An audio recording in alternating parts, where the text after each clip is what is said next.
فرخ سہیل گوئندی صاحب کالم نگار بھی ہیں، اور کالم نگار کا دانشور ہونا تو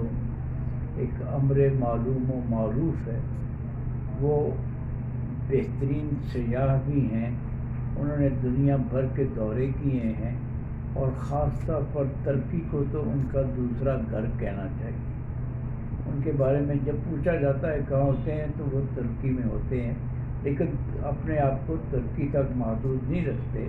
انہوں نے پورے مشرقی یورپ کا دورہ کیا ہے، انہوں نے عرب ملکوں میں دورہ کیا ہے، اور جیسا کہ ان کے دوست اور قریبی حلقے جانتے ہیں، لبنان میں تو ان کی سسرال ہے، اس لحاظ سے وہ صرف ترکوں سے ہی نہیں عربوں سے ان کے گہرے تعلقات ہیں۔ اور اگر ہم پاکستان میں آئیں تو پاکستان کے ہر اہم دانشور اور چوٹی کے سیاستدانوں میں ان کی قدر افزائی ہوتی ہے، ان کی باتیں سنی جاتی ہیں، ان کے خیالات پر غور کیا جاتا ہے، اور جب وہ سوشل میڈیا اور یا کسی جگہ پر لکھتے ہیں تو ان کا بڑا رسپانس آتا ہے۔ مجھے اس بات پر خوشی بھی ہے اور فخر بھی ہے کہ فرخ سہیل گوئندی کو، اپنے قریبی دوست کو، جس سے میرے کچھ 25-30 سال کے تعلقات ہیں، مین سٹریم میڈیا میں نے آنے کی دعوت دی، اور 2009 میں جب ہم نے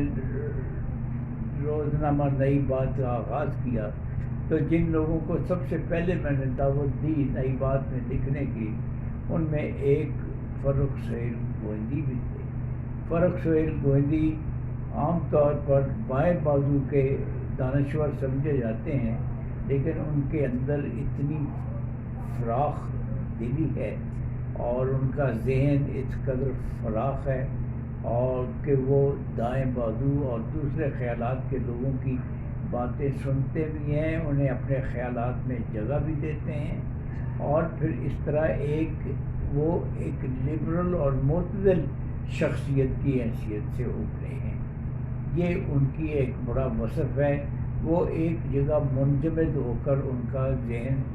نہیں رہ جاتا، اور اس طرح ان کا عام طور پر ہمارے ہاں اسے غلط فہمی سمجھ لیجئے،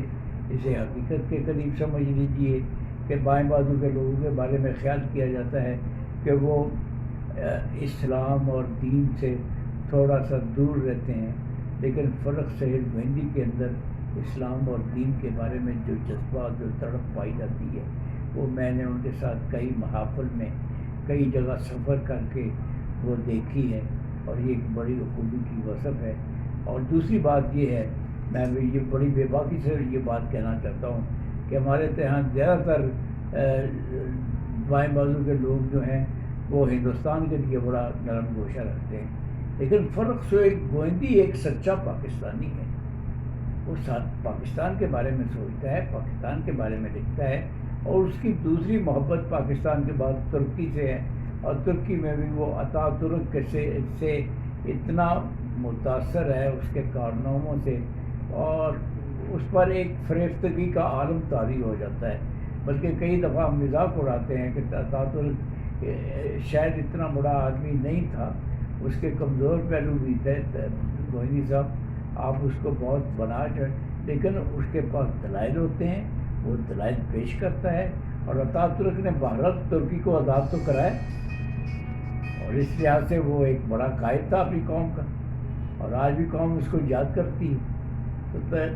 فرخ سہیل اس لحاظ سے ایک منفرد درجے کا دانشور، سیاح اور کالم نگار ہے۔